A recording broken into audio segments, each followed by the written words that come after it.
This is a quick overview of Unit 844. We are going to start here in the attic. As you can see, plenty of insulation here all the way around, including insulation in the garage, which is not required, but it's good to have. So here's the rest. The trusses are all in good shape. Foam pretty thick all throughout. So that's superior insulation as far as the attics are concerned. The only problem is that it's a sealed insulation, meaning that there's no ventilation. So a lot of times when this happens, they would install a vent system. It's a mechanical ventilation system that allows fresh air to come in and out of the house. I don't see it.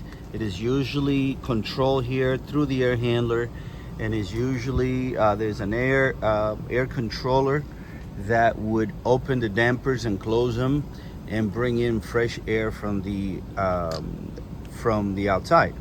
But nevertheless, it's a mechanical system that is recommended to be installed.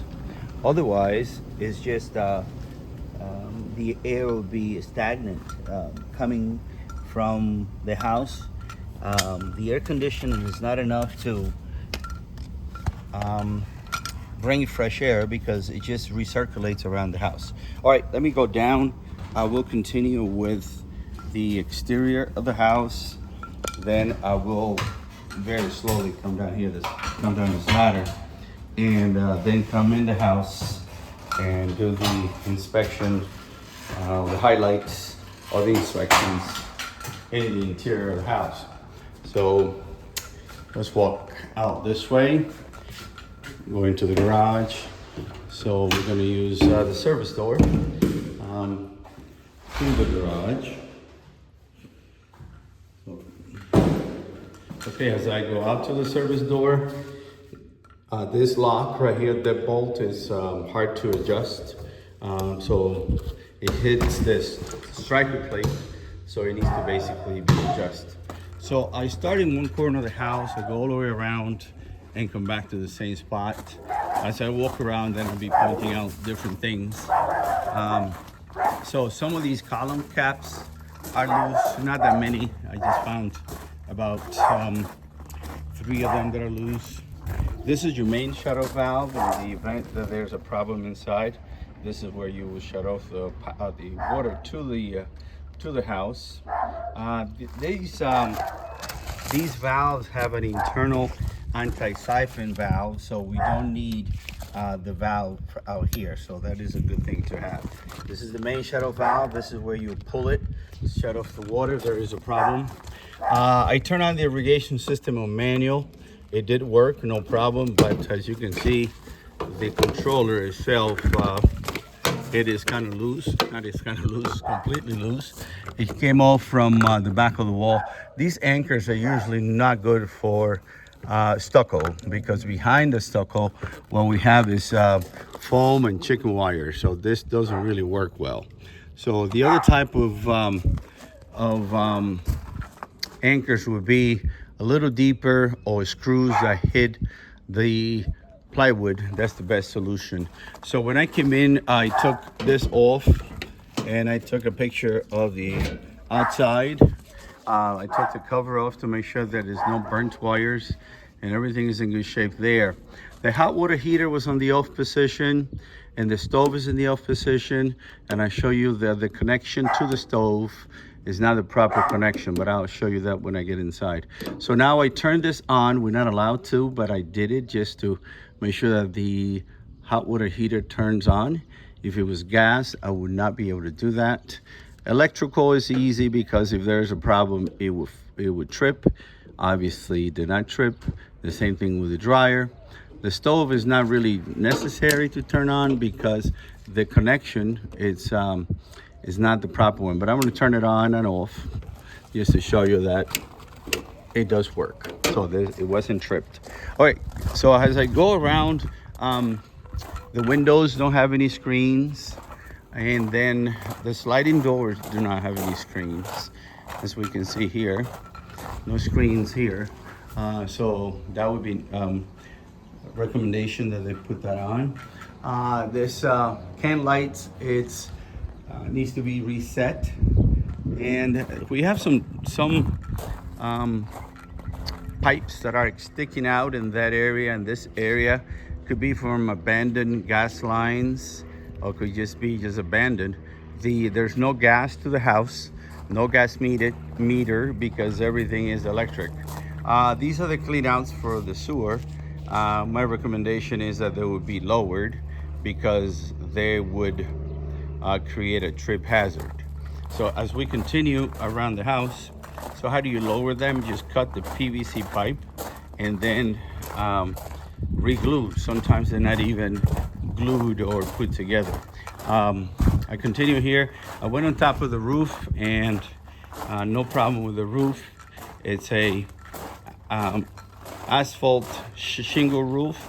It's obviously made out of asphalt and shingles and fiberglass and sand. So I'm gonna open the garage door here, garage door open.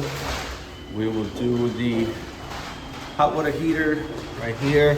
It's 50 gallons. I'm going to wait a little bit to see if the water heats up. It was just giving me 98 degrees and that's about it, but I'm waiting to see if it gets hot. So the garage door, as I tested, you can hear that it does need some adjustment, and we are missing the light bulb in this garage door opener. The lights did not come on. I'm not sure if they are light sensitive. I checked all the switches in the house. I could not turn the exterior lights on. The exterior light on the side of the service door, that light came on, but not these lights over here. And there's light bulbs inside, so I'm not sure why they're not coming on. On the front yard and the backyard, they put the stone, but did not put any wheat barrier underneath. And what's gonna happen is weed is gonna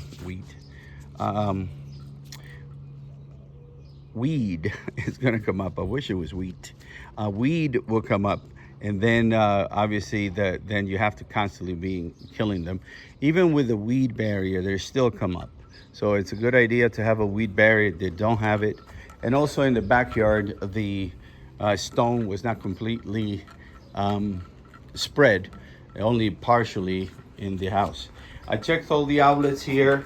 The outlets are controlled by a GFCI in the door is locked. GFCI in the patio, so that we need to, if they have no power, that's where you need to reset it. So let's go inside through here. Before we get in, this lid or attic cover needs to be adjusted. It's just a piece of drywall. It needs to be cut a little bit smaller so it falls in place, and it is a complete seal. I checked for water here, power, and everything works there. As I continue, I checked all the outlets. Not a problem here. Here in the bathroom, we're going to end up in the main master bathroom, but this toilet is loose. That needs to be tightened. So is the one in the master, but we'll continue. I'll finish up there. Here in the kitchen, I checked all your appliances. I checked the dishwasher, and that works. It opened the door, soap dispenser, and everything is okay there. I left the stove out because the connection to the outlet or receptacle to the stove, it's the wrong outlet. So this is it is a 3, is recommended to be 4, but even this 3 connection does not go into the outlet there. Actually, this is a 3, that is 4, so this is not connecting. So they need to replace this whip so it matches the outlet.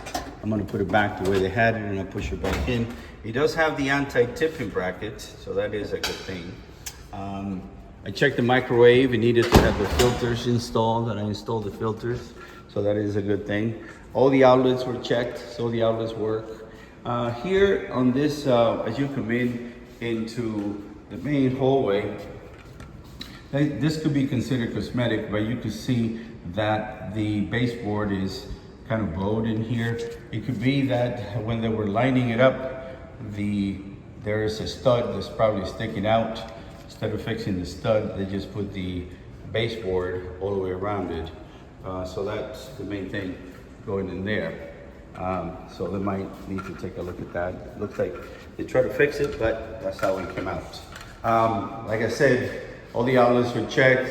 The ceiling fans, the pool ceiling fans, and the lights that go with them. So this is how, I'll put that in here real quick. Light and pulling them. They're also controlled by the wall receptacle, so that's pretty much on that. So as I go into the master, just to show you a couple of things in there, we're missing the light bulbs. Again, there's power here, but there's no light bulbs in any of the light receptacles. They need light bulbs in both bathrooms. Here, the toilet is loose. It just needs to be tightened, the base probably. The bolts need to be tightened on these. Sometimes they tighten them and they set them in place and then clear silicone just to make sure. Okay, so conclusion, the roof is in good shape. The attic will need ventilation, that's recommendation. Otherwise, the stagnant air from the inside the house, it just stays with like a covered lid without going anywhere. So that's a recommendation. A couple loose caps around the perimeter of the house. I'm sorry, perimeter of the fence. The irrigation controller needs to be secured in place. Coming inside the house, the garage door, we need some adjustment. The cover to the attic on the garage door would need to be sized properly so it seals and no smoke or fire could migrate to the attic in case of a fire. Then continuing coming inside the house, minor repairs such as adjusting or tightening the toilets in both bathrooms, and then the major repair in the kitchen will be to change the outlet or the whip to make sure that we get proper power to the unit. All right, well, I'll pose this. If you have any questions, please feel free to call me. The number, it will be on the report, and I'll set this up online. Thank you, and have a good rest of the day. Bye-bye.